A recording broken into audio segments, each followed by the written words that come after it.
Hello everyone, welcome to this webinar. We still wait a few minutes until everybody is entering the live room. Thank you for joining us in this webinar, Tips for Working Virtually. Let us wait a few minutes. Please use the chat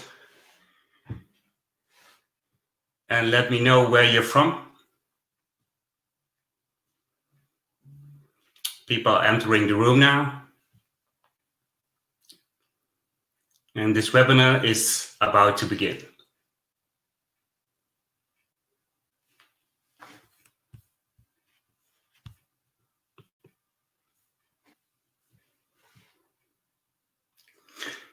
Let us begin. Hello everyone, welcome. Thank you for joining us in this power webinar, Tips for Working Virtually. I'm sure you and I will never forget this year, 2020. In the near future, 2020 will be written in history books as a year where the whole world suddenly stopped. Let us go back in time. 10 years ago, or maybe longer, can you still remember 10 years ago, we people, as organizations, as governments, had set all kinds of goals with deadlines for this year, 2020.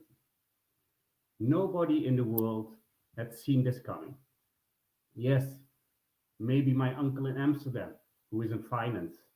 Last Christmas, he said, Maurice, be ready. March 2020 is the beginning of a financial crisis. I still don't get it. How he was able to predict this. Anyway, because the world is standing still, this not means that we as humans have to stand still. Do we? This is the best time to inspire and to motivate each other. Focus on your expertise, your passion, reach more people, share, give, support each other, and do not forget to pay it forward. That is why we organize these interactive free power webinars with the most inspiring people from around the world. For those who just joined, hello everyone. Thank you for being in this power webinar. My name is Maurice van der Kant, the host of this webinar, the CEO of speakersbureau 𝒂𝒔𝒆𝒄𝒌𝒆𝒓𝒔, and since last year, I am also the founder of bookingworldspeakers.com. bookingworldspeakers.com is a community platform to share the stories of purpose-driven speakers worldwide in a much faster and easier way, with more people and with event organizers in particular. I mainly focus on mission-driven people, the speakers who are the story, and who sincerely want to add value to people and society. With this in mind, we grow together an ecosystem, an environment in which we and even the speakers can continue to learn from and with one another. I believe that we only can create a better world when we do it together. A world with more confidence, more care for each other, more giving, and above all, more humanity.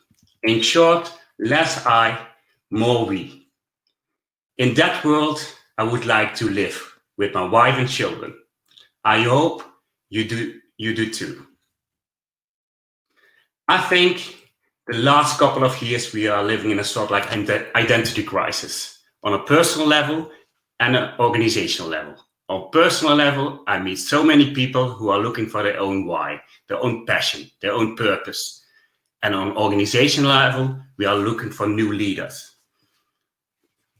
Is this year meant to be? I already said in the beginning, for those who now joined us, right now we really need each other. We can only get through this period if we do it together. And above all, support each other with what we are good at. Due to the coronavirus, not only the speakers and the event world are at a standstill, the whole world is at a standstill. Our goal today is to reach and inspire as many people as possible in the world. We want to motivate you, give a positive message from person to person. With the knowledge of our speakers, we want to offer you practical tools that will put you into action immediately. The world is standing still for a moment. This certainly does not mean that we as humans must stand still. As Darwin once said, it is not the strongest, the smartest, or the fastest, but the one that can best adapt to changing circumstances that survives. We are about to start. We can use the chat, private as well as messages in the living room. You can use the Q&A for your questions. Dima will pause during her presentation to answer your questions. When for the lack of time, Dima could not answer your question in the live webinar, she will be happy to answer your questions after the webinar. We will send you the answers within 24 hours. Do not forget to make notes. The webinar will be recorded and will be sent to you the next day. One last thing. When you have connection problems, please reconnect by clicking the reconnect button in the top of your screen. Finally, in the background, my colleague Kim will assist us and help you as well. Now it's time. Let me invite Dima now in the live room. Please welcome Dima Ghawi. Unfortunately, we do not see you as attendee, but still, please give her a big hand from behind your screen. I think it was 2 or 3 years ago when I met Dima in a Zoom call, when she was sharing her life story about transforming her fear into power, her motivating story about resilience. I was directly engaged and inspired. I have already learned a lot from you. For those who still not have watched a Goldcast video with over 93,000 views, and just before the start of the webinar, she told me on Facebook over 65 million views, please watch that Goldcast video. Not now, please. Please watch it after the webinar. Dima Ghawi has 2 decades of corporate experience, leading virtual global teams and developing future leaders worldwide. She has worked across the United States, Europe, Asia, Middle East, and Africa for several Fortune 100 companies, including IBM, Merrill Lynch, and Intuit.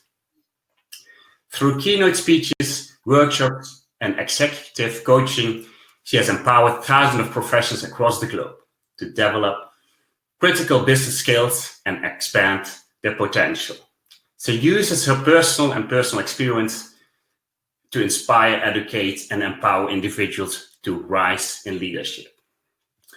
As a bonus, in this webinar, in the Power webinar, we are not only going to inspire you with tips and strategies for working virtually.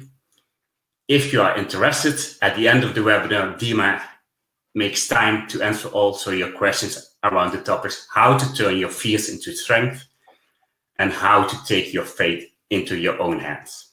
We are very happy to have you in this webinar, Dima. Thank you. Thank you. Hello, everyone. It is such a pleasure to be with you. I hope you and your family is doing well and you are surviving this time. So as we start, I encourage you to engage with us. I encourage you to ask questions and to comment.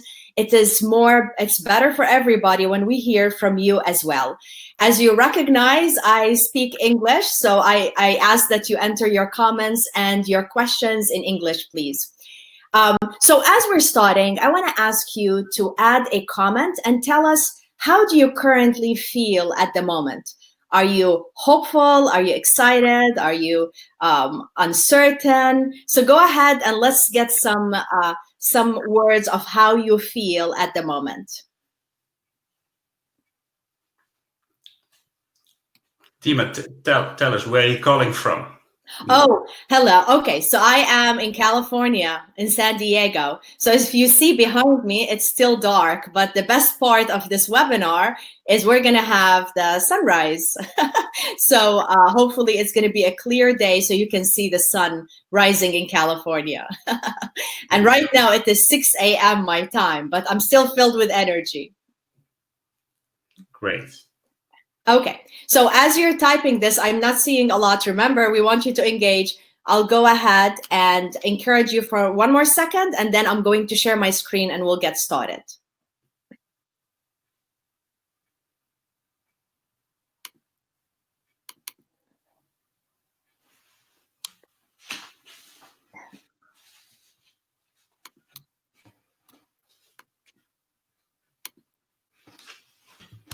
Okay. Let's go ahead and start. So as we all know, we're going to be talking about how to manage virtual teams. A lot of organizations did not have their teams work virtually. And overnight, because of the coronavirus, they were forced to have their entire organization work from home. And this is globally, it's affecting everybody.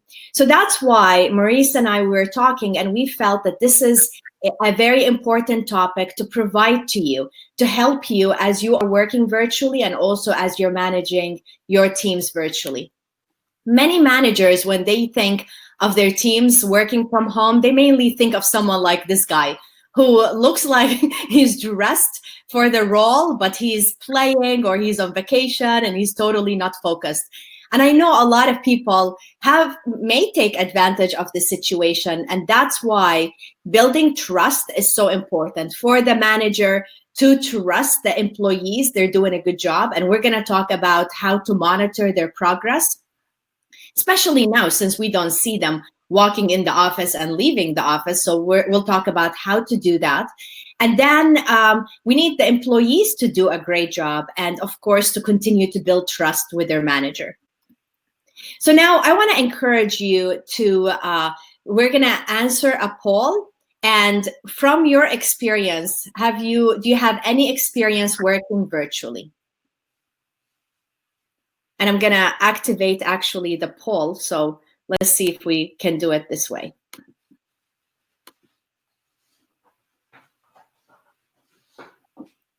So if you can go ahead and answer, do you have experience working virtually?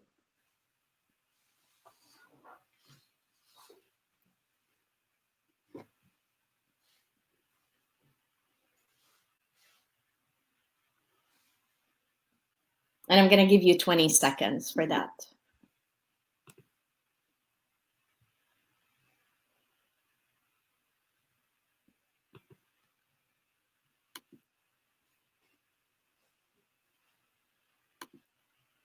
Oh, wow. So the majority, we're so lucky here. The majority of people that are attending, they have experience. Usually it's very different. So now let me ask you we'll do another poll. And the next one is, do you prefer to work virtually in the office or a mix of both?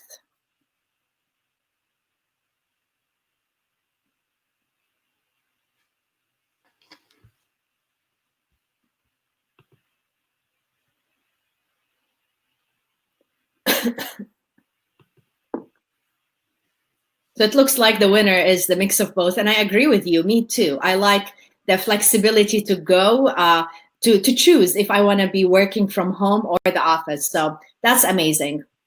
And obviously with what we're experiencing right now, we're going to see more and more organizations allowing their teams after the coronavirus to be able to work from home. So that's why it's so important for us to know how to manage teams virtually. Okay, so based on SHRM, that's the Society of Human Resources Management, they did a survey and they found that 66% of multinationals and half of all organizations, they use virtual teams to boost productivity while saving time and lowering travel costs. And this was before to 2020. So imagine now how much more this percentage is going to go up.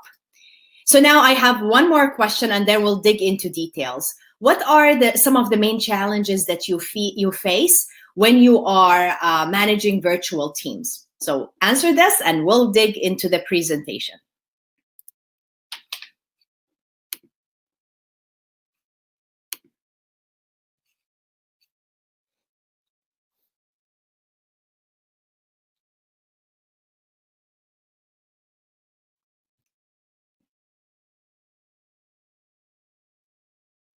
Okay, you can do it. I know you can do it.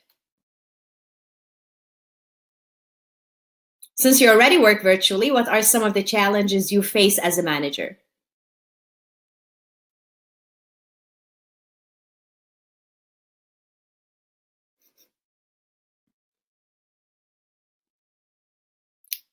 Okay, I guess you're still not awake. So let me go, and I encourage you to keep entering, and I'll check it later as well. So I'll share with you some of the challenges your employees face, which is absolutely similar to what you face as well. It affects the relationships. It's not as easy working virtually and continuing to build relationships. There's something about being in person and engaging with people and talking with them. It helps with relationships. It helps with trust.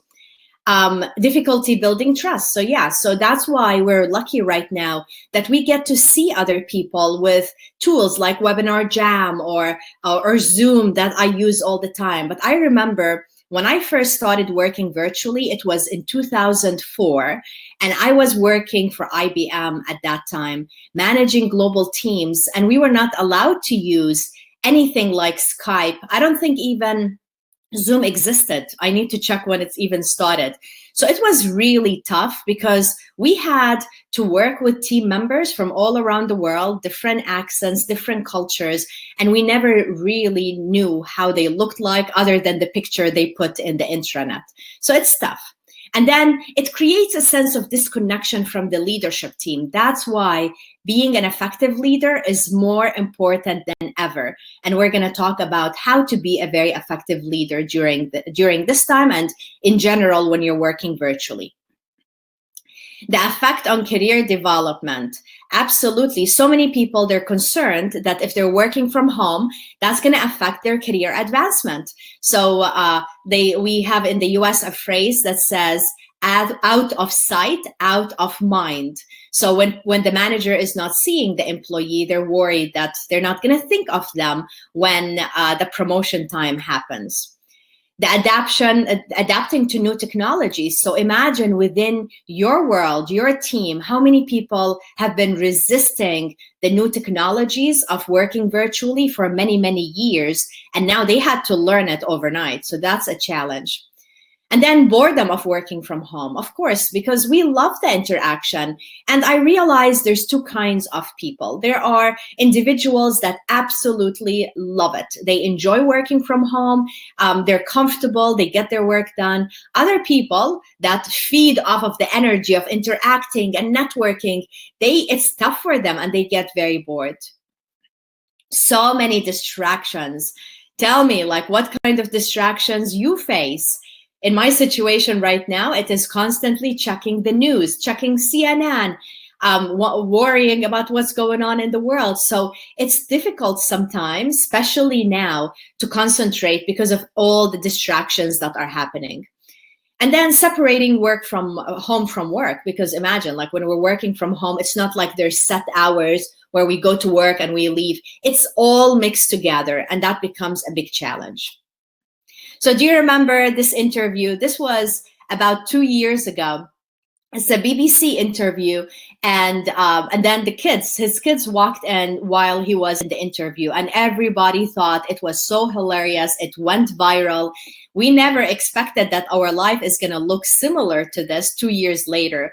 So many parents, they're home, and it's not a matter of just working virtually. So many people now have to work virtually, take care of the kids, In the US, we're doing a lot of homeschooling. So it's becoming so tough for individuals to really focus. And of course, we need to address all of this.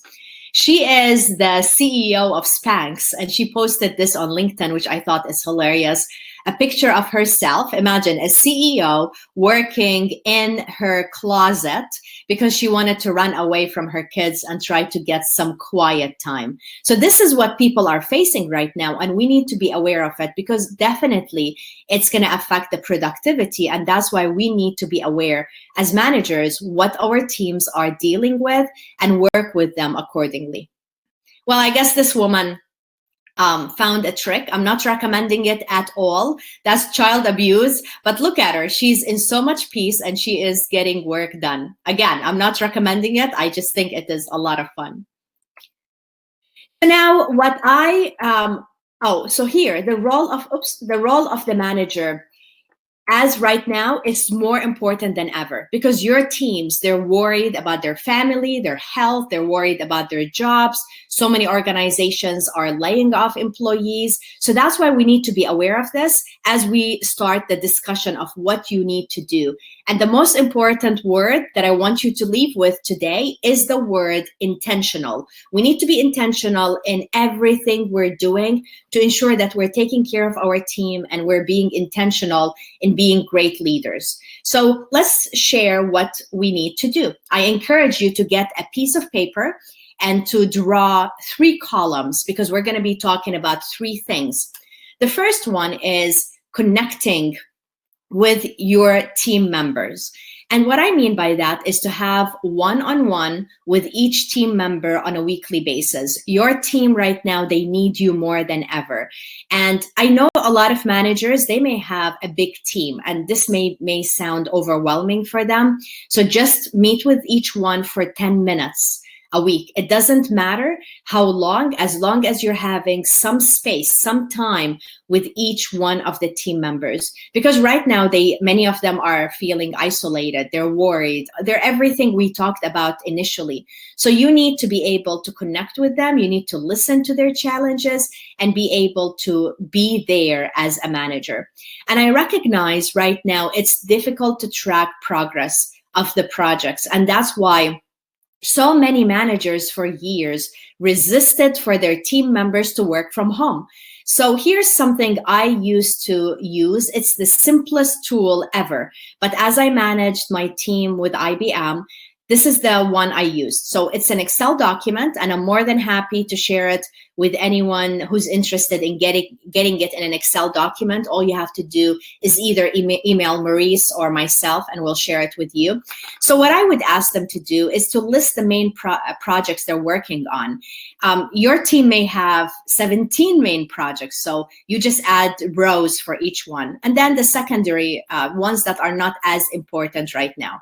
I asked my team to list the projects, to tell me when they started working on them, when they are projecting for them to be completed, what is the status, who they're working with, any challenges or dependencies, so this way I can support them, and any comments. So this one, I would ask them to complete it and email it to me the day before our one-on-one, which was weekly basis. And for the ones that I couldn't talk to that week, I asked them to send it to me at the end of the week on Friday. As you realize, this is such a simple tool, but the best thing about it, it allows everybody to be on the same page and understand what we are working on. It helped me as a manager to understand the workload, so this way I wouldn't keep giving more projects to individuals that are already busy. This one saved me because in my first management role as a global manager, the team leader that was reporting to me, she would always tell me how busy she was, constantly, always busy. And she would complain that she doesn't even have time to take her son to the dentist. And I was so worried about her because she made herself sound really, really busy. So I would ask her to complete this tracking sheet, and she would refuse week after week after week. She would do everything to not complete it. And finally, she did. And it turned out she was really not busy. She was just trying to take advantage of the situation. She was most likely working 10 hours maximum per week. So Obviously, this tracking sheet saved me, and it will save you and your team because they need to know that you're aware of the projects they're working on. So yeah, it turns everything from just being hours, the 8 to 5 or the 9 to 5 work hours, to a more, it's a focus on results oriented, which is so important. If you would like to get this tracking sheet, just email me at dima@dima.ghawi.com, or just reach out to Maurice. Also, I will share it with him. So here, this is a quote by Khalil Gibran that I love, and I think all managers, we need to be aware of this.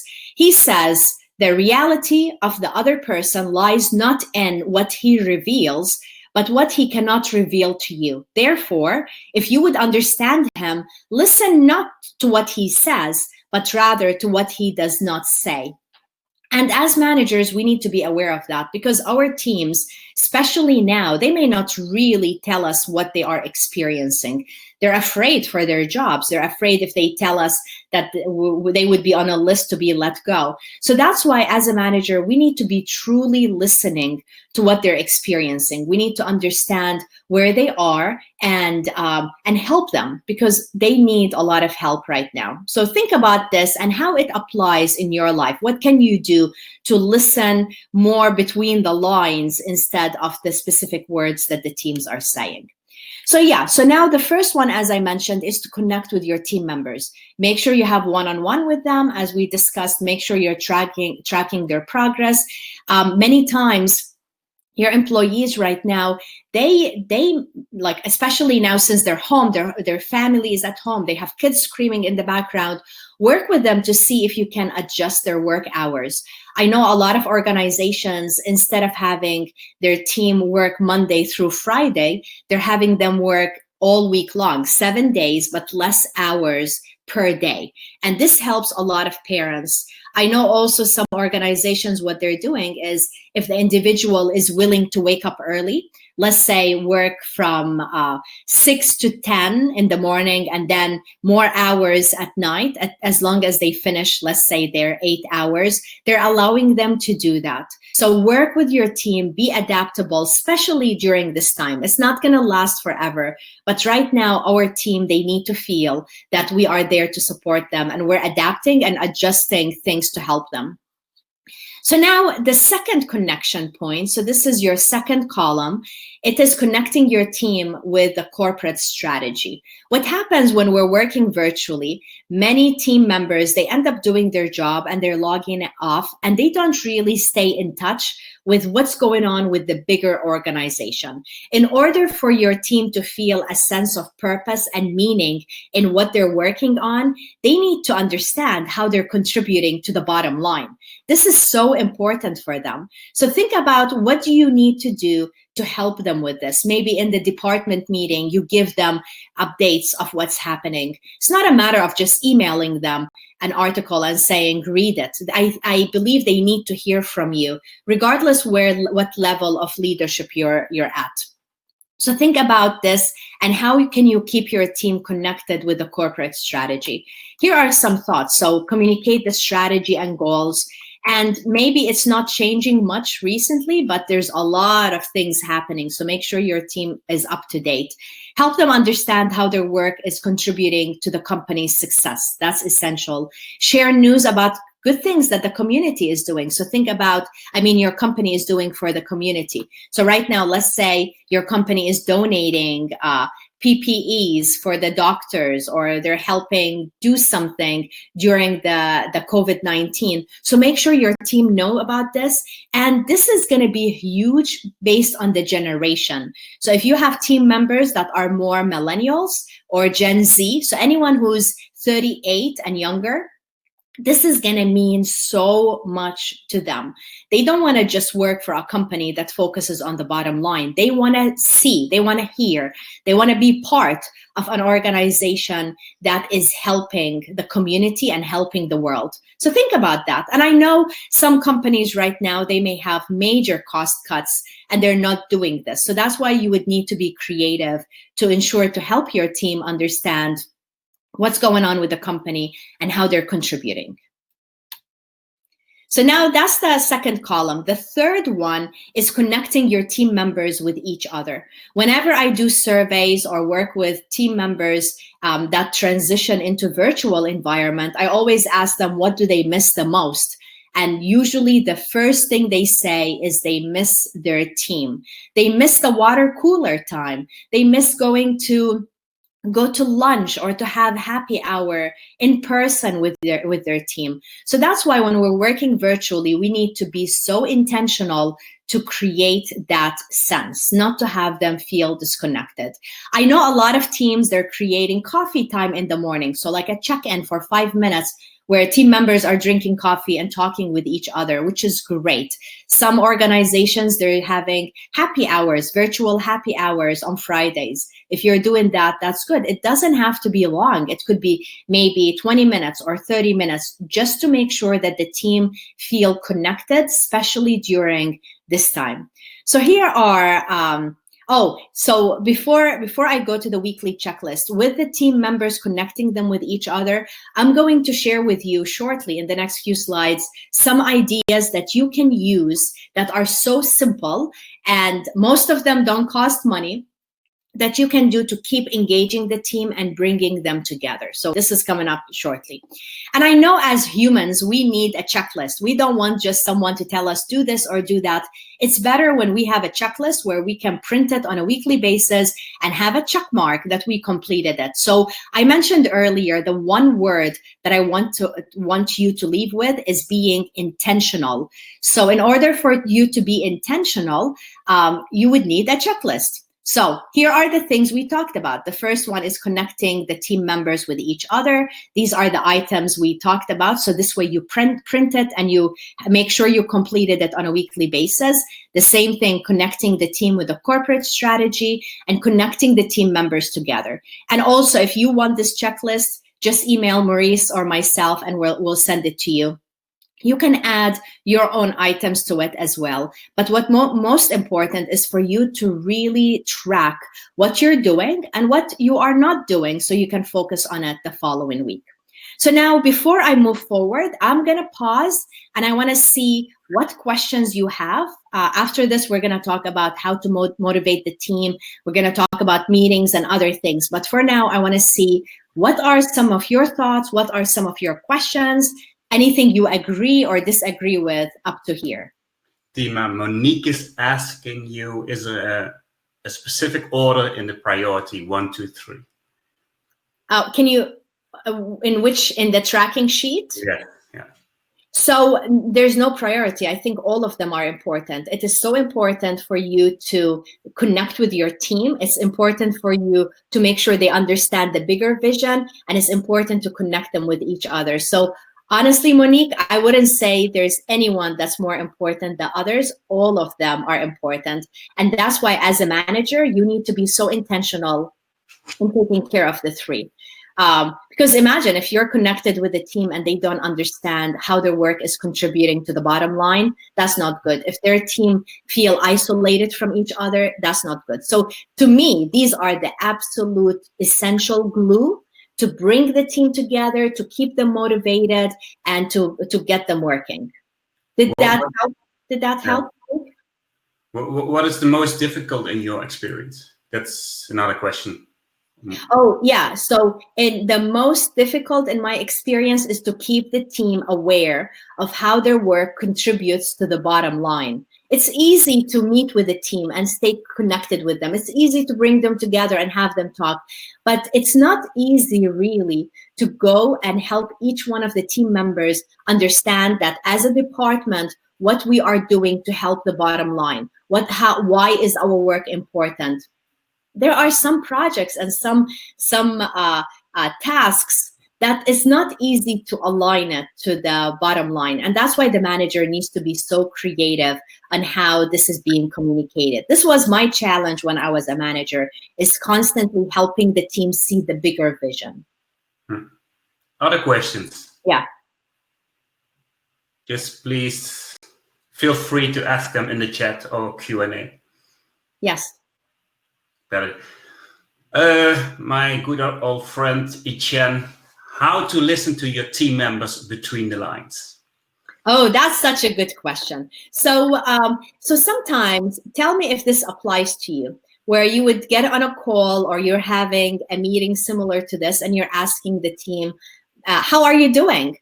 And the team would be like, "We're great." Well, that didn't sound great. So this is just an example where you're like, "Are you sure you're doing great?" So mainly to listen to their voice, because many times we're so busy, we're focused on getting to work, and we're really not being intentional to hear their voice or to see their body language. What is what is the body language telling us? And honestly, when you think about it, a lot of the tips that I'm sharing with you right now, they apply when you are in person or you are virtual. As a manager, I need to listen to the voice of my team. I need to see their body language and see, is it aligned with what they're telling me? I want to see their facial expressions.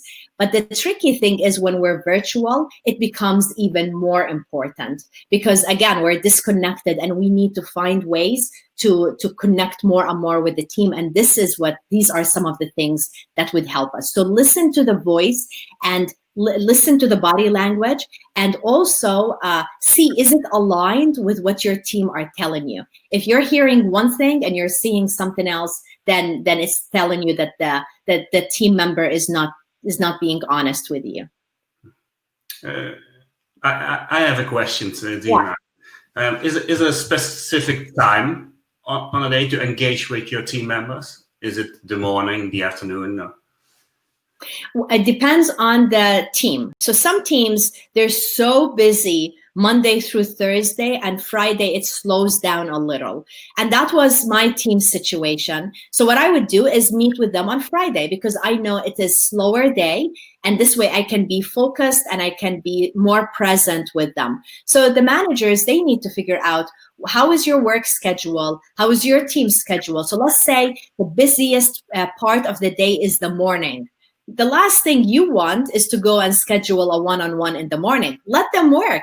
Instead, schedule it in the afternoon. So find the time where it is slower a little, so you both would be able to focus. Because here's the challenge that I find. A lot of managers, they schedule the one-on-one and they keep moving it. So they get busy and they reschedule and they reschedule. And this becomes a message to your team that they're not a priority. And the last thing you want is for them to feel that way. And of course, it doesn't mean that every meeting you're going to have and you cannot reschedule, but you just need to make sure that it's not a pattern that's happening all the time. I always try to send the email out to my team the evening before and start the day with an engagement and just make it clear. Egbert, also, how do you organize brainstorm sessions with larger groups? So tell me your specific question. So is it like how you bring them together, because I can go into details, like you're inviting the right people, you ensure you're sending them the agenda ahead of time, you focus on what is the objective of your brainstorm session. So as a person managing this, you need to be very clear what you want to get out of it, and you communicate this to them ahead of time. Then during the brainstorm session, you're bringing everybody together, make sure that everybody understands who is attending and what is the purpose, and you get to talk about it, and you have meeting minutes. So this is so high level, and it would be helpful if you tell me specifically what your question is, because if you want it high level, I can give you more information with the high level. I just don't want to I want to make sure I'm giving you exactly what you're looking for. So can you provide more details? Oh, we have to wait, or we include Egbert in the call, then he can explain it with a voice. That's also possible. But yeah, absolutely. Shall we go on to the next part, and then when Egbert... and then if we get more specifics in the next break, I will answer it. Okay. Yeah. Okay. Okay. Oh, yeah. Great. So I'm going to go here.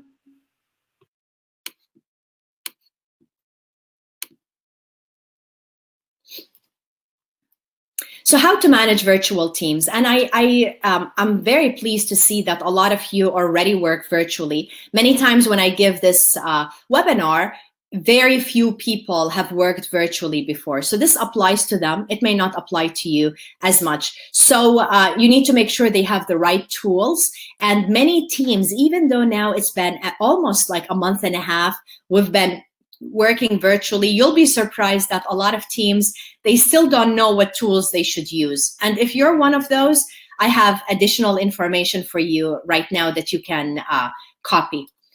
The second one is make sure you're creating a department meeting and you address all the team's questions.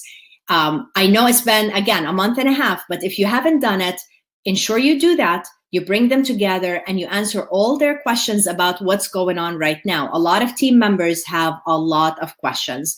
And I realize that it is not comfortable conversation. It depends on your department, on your company, and their plans of what they're going to do. So some manager may be avoiding this, but it's hard to build trust and keep your team motivated if they feel that there's something hidden. And then set expectations. When I talk with managers, some of them complain that their teams, they're not working specific hours or they're not happy with their performance. That's why it is so important that you set expectations up front of what you want them to do. If there's certain hours you want them to work, communicate that. If there's certain response time you would want, like if you send an email within, like, let's say 24 hours, you want a response, or 12 hours, make sure you communicate it. Many times when managers are not happy, at the end of the day, it turns out that they're really not setting expectations and they're not communicating these expectations with their team. And then reduce unnecessary meetings. So I realize many teams, when they go virtual, the first thing that happens is they start setting so many meetings, so many calls, so many emails, because managers, they want to compensate for being in person and they want to make sure that everybody is getting the work done. That's the last thing we need.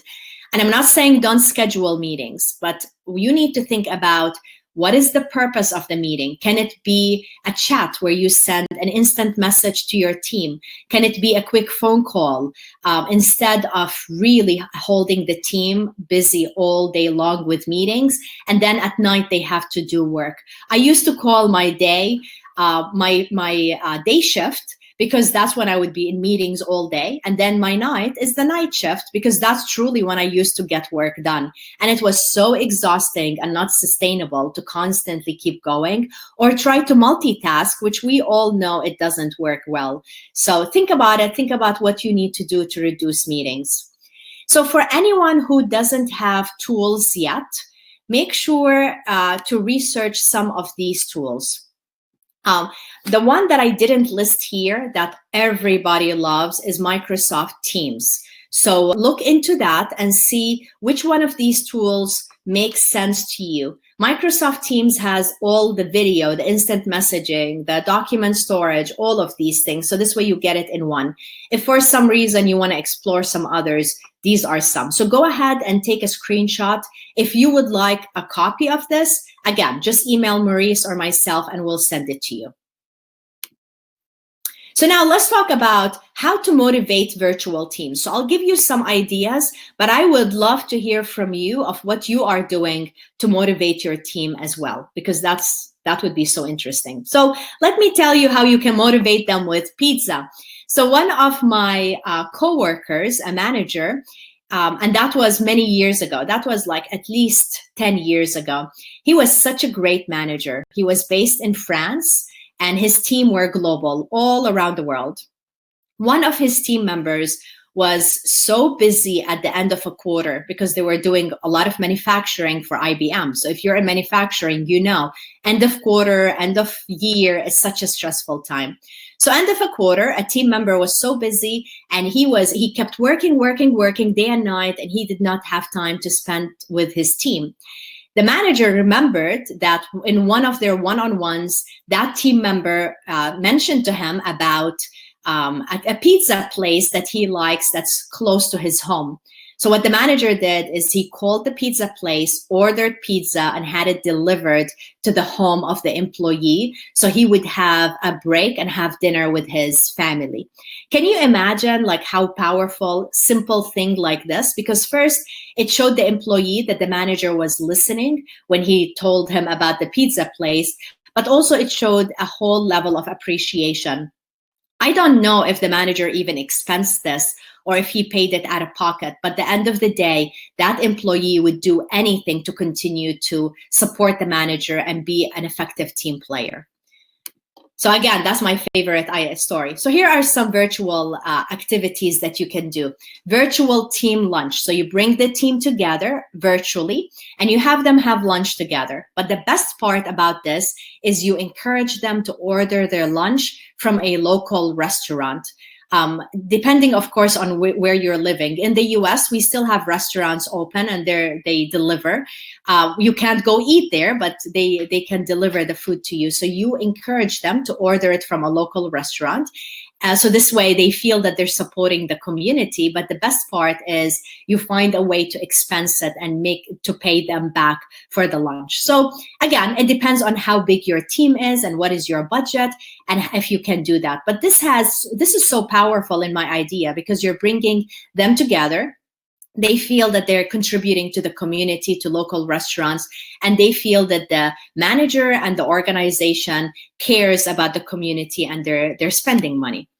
The next one is check-in. So remember at the beginning of our webinar, remember I said, how are you feeling? Enter some of the messages or comments of how you feel. Remember I said hopeful, energized, or in many situations right now, like scared. So that's something good for you to do at the beginning of a department meeting, to have a check-in. So you get a feel, you get a pulse of how your team members are feeling right now. And that is so powerful. The next one is a tour of their workspace. A lot of people, especially if your team is playful, they want to see where their team members, their other team members are working. So you give them either a little video tour or a picture, and I'll show you how it looks like very shortly. So this way they can see their other team members, where they're working, how their desk looks like, and they can, a lot of people like that. And then I heard this recently, which is hilarious, is to do a virtual meeting, bring all the team together and invite the children of the team members. If team members don't have children, have them have the pets. But the best part about this is you have the children share with everybody what they think their parent does at work. So, and it doesn't have to be like every week. Imagine if you do it just one time, half an hour, bringing the team together, bringing their children. It's just creating a sense of excitement. And this is what everybody is hungry for right now. So this is some pictures from people I follow on Facebook that I think they do a great job. So if you see the team members, they're ordering food from local restaurants, they're taking picture of themselves, and they're all sharing it on social media together.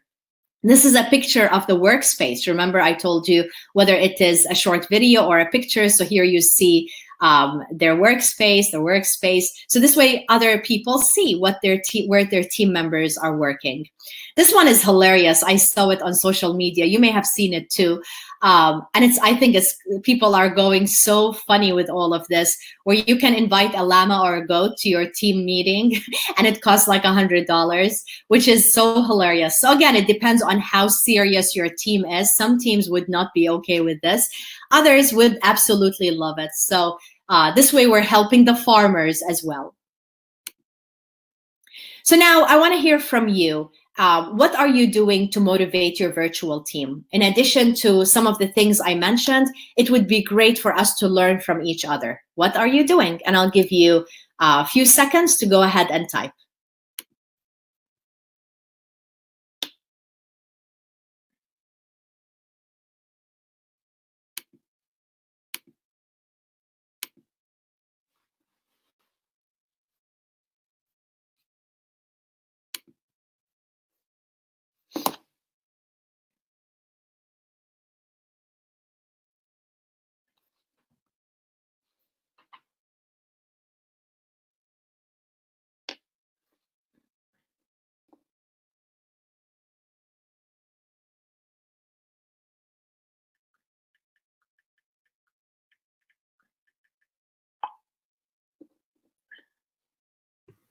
Okay, I'm not seeing any comments.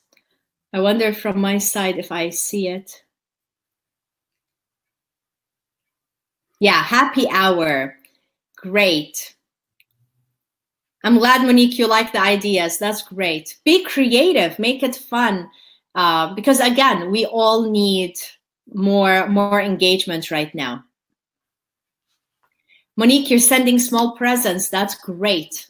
That's such a good idea. I heard of a manager that's writing short notes, very short, and sending it in the mail, telling her team members how much she appreciates them. We need it right now.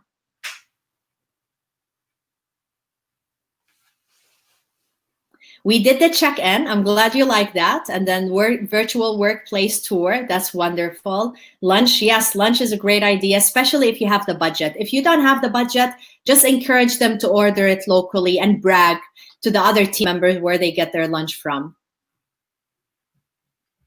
Very good. Okay, I love it. So it sounds like you're doing something. I know in Louisiana, here in the US, we are so famous with music and bands and jazz. So one of the things they're doing for our Arts Council is for any company that wants to invite a musician to their department meeting, you can contact them. And honestly, if you're interested, let me know, I'll connect you. You can contact them and they would give you options of different musicians in Louisiana. And then the price is very affordable where you can invite them to your department meeting and you have them sing some jazz for the team. So this would be fun. And of course, it depends on what is your budget during this time.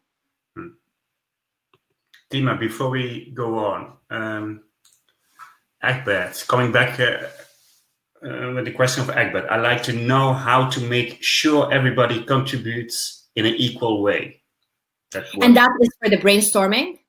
Yeah. Yeah, that's okay. This is such a good idea because I agree with you. Sometimes when you're having brainstorming sessions, whether it's virtual or whether it is in person, you find some people that talk a lot, but you also have some people that are quiet and they're not sharing as much. So they're the extroverts, they're speaking, they want to be heard. And the introverts that really have the deep thoughts, they tend to be quiet. That's why as a leader, you need first to give them opportunity to all contribute. You need, if somebody is quiet, you ask them, like, for example, Maurice, what do you think about this? Can you share with us some of your thoughts? So this way, if you're finding someone who's quiet, you address them and you encourage them to contribute.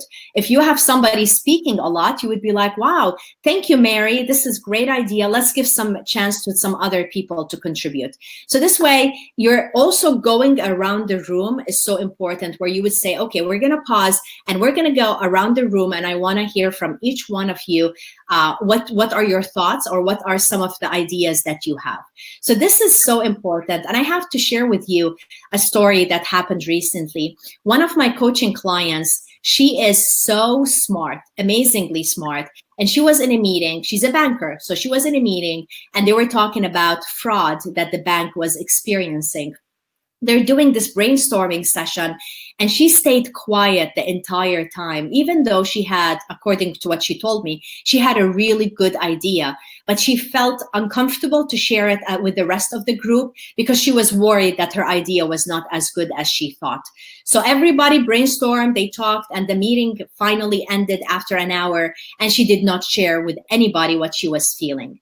So I'm sure a lot of us have seen this where some people are so quiet, but we don't realize that they may have really, really good ideas. That's why going around the room, encouraging everybody. So you'll be like, okay, we're going to start with you. You go around the room and have everybody talk a little. Everybody share some of your thoughts. And you also say that there's no bad ideas. This is our time to put everything on the table. Let's discuss. Let's bring all of these thoughts. So for anyone like my coaching client who may feel shy, who may feel intimidated, that helps them. That would encourage them to speak instead of being quiet. I hope this helps. And for anyone, I see some need to go to other appointments. Well, this is recorded, so hopefully you'll go back and you'll listen to the end of it. Yeah. Another question I could. Team members want to see more servant leadership abilities, to my feeling, from their managers. Could you please tell me some words about servant leadership abilities? Yes, servant leadership is so important, whether we are in person or whether we're virtual. Virtual, it becomes so even beyond important. And servant leadership is for the team to trust that the manager is there to serve them. Because think about it, how many of you know of managers that just want to climb to the next level? They want to be promoted, they want the next raise. And they're putting their team to work, but you can feel that the manager's focus is not the individual team members. So servant leadership is for the leader or the manager, that the ones that focus on the team, the ones that focus on their career growth, the ones that can really hear if they're facing challenges without you even telling it to them, because they're putting the team first instead of themselves first. So this is when we talk about your leading by example. That is so important, because in order for you to do a great job, your manager or you as a manager, you need to do a great job, be accessible, help the team, and not put yourself first. There's, like I always say it, in order to rise as a manager, you need to lift your team first, and everybody would be lifted all together. Last question before we go on. I think it's a very good question. How long can we be sharp online during a working day? Is it different from working offline? Should the manager take this into account? Yeah, I missed the first part. Can you repeat the first sentence? How long can we be sharp online during a working day? Yeah, it's tough. So you mean like productive, right? Is that what you mean by sharp? Yes, it is. It's really tough, especially when you're having back-to-back meetings and Zoom meetings. So whether we are in person or over Zoom or over webinar, we need to give ourselves breaks, because as humans, we cannot just go 8 hours, one meeting after another. So we need to be intentional to give ourselves breaks. And then we also need to be focused on, do we need to have certain meetings at the time that we're more productive? So think about it. In my situation, I like to work at night. That's when my brain works the best. So I block time to not have meetings. Obviously, I'm not having meetings at night. But some people, they're very focused in the morning. Some people are more focused in the afternoon. So you block that time from any meetings and you focus on getting your important strategic tasks completed. So again, like, there's no separation whether you are working virtually or you're in the office. When you're productive, and it is being smart of when you're having meetings, when you're dedicating time to work, and ensuring that you're not in back-to-back meetings, because there's no way for you to be productive if you do that. Okay, let's proceed, Dima. Okay, that's wonderful. And as Maurice mentioned, if you have more questions, please email us, and I can do a short video and address everybody's additional questions. So don't feel that when we're done right now that this is done. So when I think of leadership, and this is, I have 2 minutes, let me say one quick thing. As managers, it feels right now that we are in a turbulence. There's in the sky, there's so much uncertainty, but our team, they need to feel that we're connected with them. Our team, they need to feel that we're capable. It doesn't mean that we have all the answers, because we don't, but as if we're the pilot of this aircraft in a major storm, and this is where we're living. So make sure you're connected with the team, talk to them, have them address their challenges, be flexible with their time, continue to communicate to them. That is so important. So I'll put this, I wish we had more time, but I'll put this for you to take a screenshot of. But these are some of the things that I recommend for you to do. Listen, set expectations, be adaptable, provide support, lead by example. It's a lot of the things that we've been talking about. And I know it is tough because we have so much stuff going on, but as a manager, it's definitely so essential for us to be our best right now. So as we are concluding, I want to go here, and I would love to hear some of your takeaways from this. So let's take a few seconds. I would love to hear some of the things you learned from this webinar. Again, any additional questions you have, just enter them and we'll respond to them. This is my contact information too. So for anyone who has more questions, reach out to Maurice, reach out to me. We'll respond to you. I always, anytime I give a presentation, I give an hour coaching session with me. So for anyone who would like to win it, all you have to do is go to this link, enter your name and your email address, and I'll select one. I'll share it with Maurice, a person who gets a coaching session. We can talk about your leadership style. We can talk about some of the challenges you may be having in your career. And I am putting together a lot of blogs that I'm working on right now for how to effectively work and to manage virtual teams. So if you're interested, send me an email or send Maurice an email, and we'll make sure as soon as these blogs are completed that we would share them with you. Again, it was such a pleasure presenting to you today. And now I guess we may have like a few seconds for any final questions. Yeah, for sure. And we can ask you all kind of questions also about your life story, of course. Yeah. Maybe Robert Benninger has a question. In my meeting, offline and online, 1 hour is 50 minutes. And after 45 minutes, we do the traffic light. Next time, what do we stop, continue, and start? That's so powerful. Yes. I like it because we always look for ways to improve. So you're looking for ways to, what are you going to continue to do, which is your green? What are you going to stop, which is like wasting people's time or yeah, like it's taking productivity away. And what are you going to start doing? So that is so powerful. And I love the traffic light concept. I use it in all my strategic meetings. It's wonderful. Next question, how do we act when you are feeling disconnected yourself?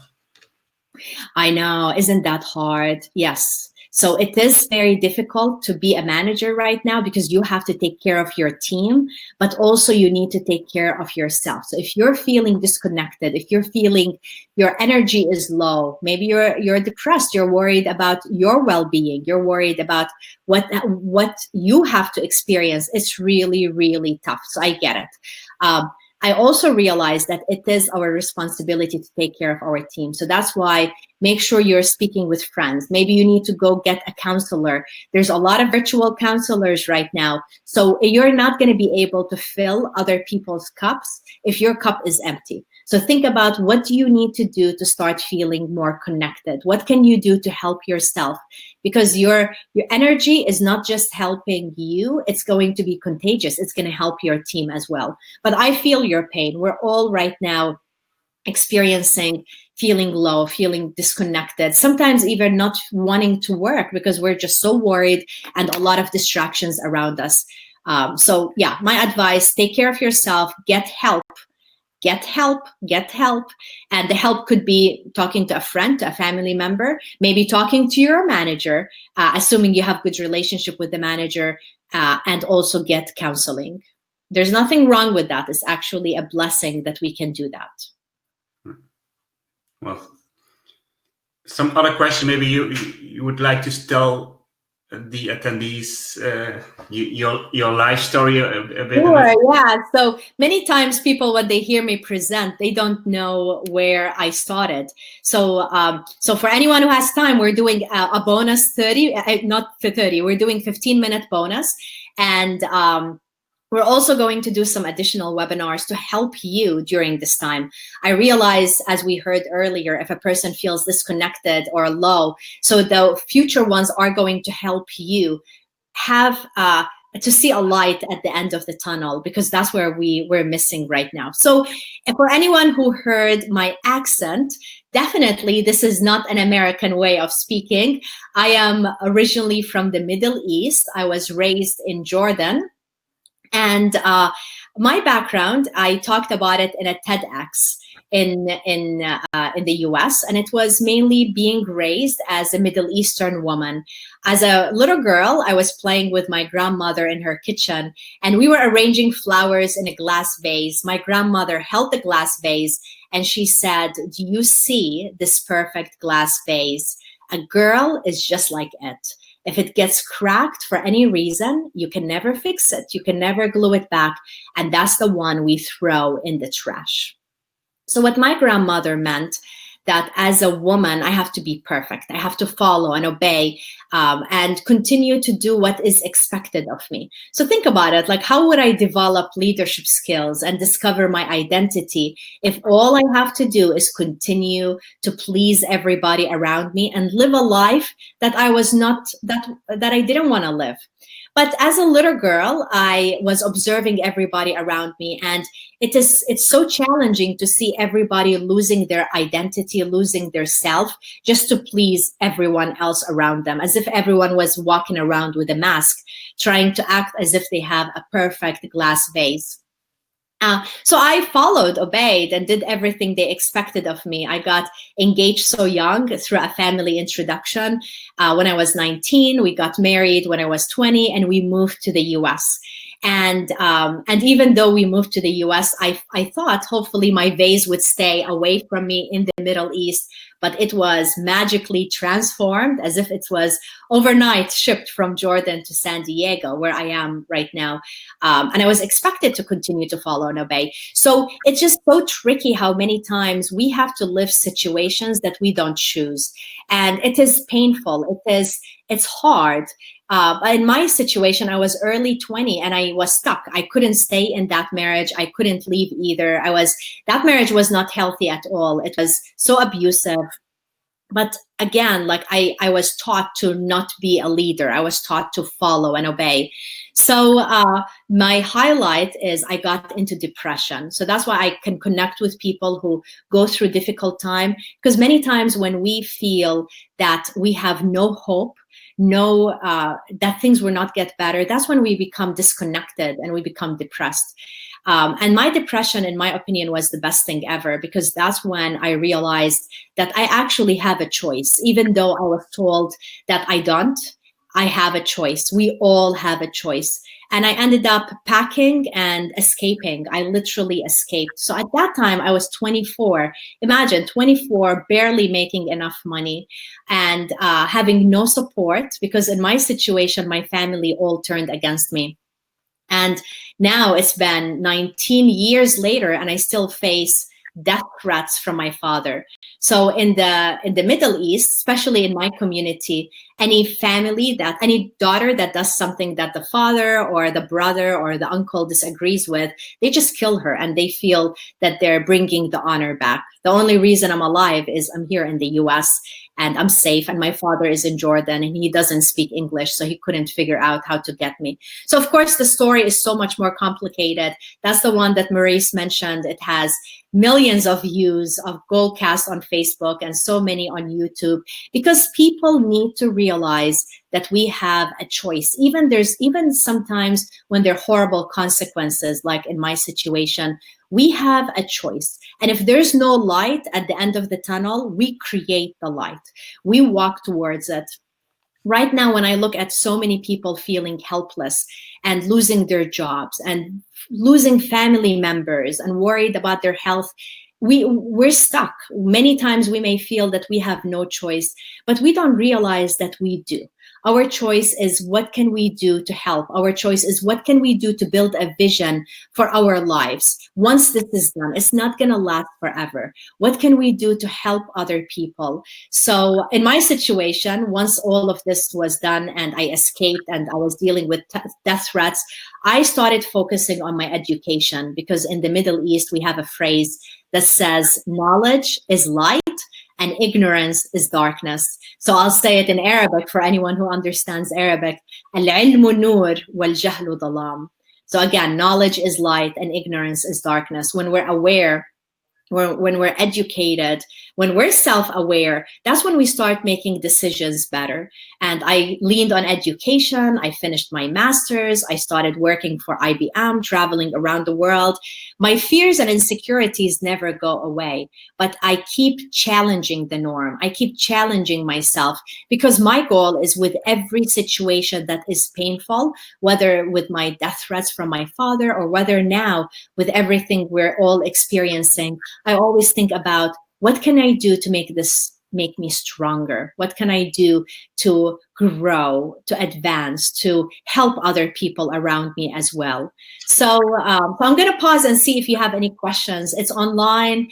I'm more than happy for Maurice and I to send you a link. I'm more than happy for us to have a whole session to talk about how this applies to you, because think about how we're all born with a sense that we need to be perfect. There's so many expectations, whether women or men. I have so many men that connect with the message too. But what matters is for us to start with self-discovery and continue to grow and not allow difficult situations to smush us, or whatever that word. Instead, to build ourselves up, even if we're broken, to put the pieces together, build ourselves up, because that's what a lot of us are doing right now. So I want to see what questions you have. Thank you so much, Dima, for sharing this story again. And I see at the background the sun is rising. Yeah, you see, San Diego. Look how beautiful. Yeah. So yeah, you got, so, now it's sunny, beautiful. If you have any questions, feel free to ask now. Yeah, you turn darkness into light in your background. That's so good. Yes. And that's what we need to think about. Like, we are living in darkness right now. There's a lot of uncertainty. There's a lot of fear. Think about how much we're afraid. We're afraid for the most important things: health, family, money, job. All the things are being challenging us. But we need to realize, what can we do to simplify our lives? What can we do to be present, to connect with who we are? Because even though we may not want to hear it right now, there's always a lesson. There's always a lesson to make us stronger, to make us more united, and to focus on what matters the most. I know so many people, including myself before this, were constantly working. In my situation, I was traveling, giving speeches, and I was not pausing and taking care of my health. I was not pausing and giving enough time for the things that matter, because I was busy. So imagine how this is so shocking to all of us, to help us realize, take a break, focus on what matters, and whether we're forced to do it or not, we need to do it. Beautiful, beautiful words to end this webinar. I think thank you so much for sharing your story, sharing tips, strategies. Tomorrow we have another power webinar about resilience. Dr. Elke Gerards is unfortunately it's in Dutch, but we are getting to discuss with her to also do a webinar in English at 10 o'clock tomorrow, and on Friday a new webinar with the American Dutch baseball world champion Brian Farley. Of course, how did he make it to work with a team? Nobody knew the team. We in Holland didn't even know that we had a baseball team to make such team in 2011 world champion. I think we can learn a lot from him, and of course, very interactive. You can ask questions a lot, and well, that's all. So join us for the next webinars. Tomorrow, 10 o'clock, Friday, 10 o'clock. And just don't forget to sign up for that. Thank you, Dima, again. Thank you, people who joined for this webinar. And we will meet each other in one of our next webinars. Okay. Bye-bye. Bye-bye.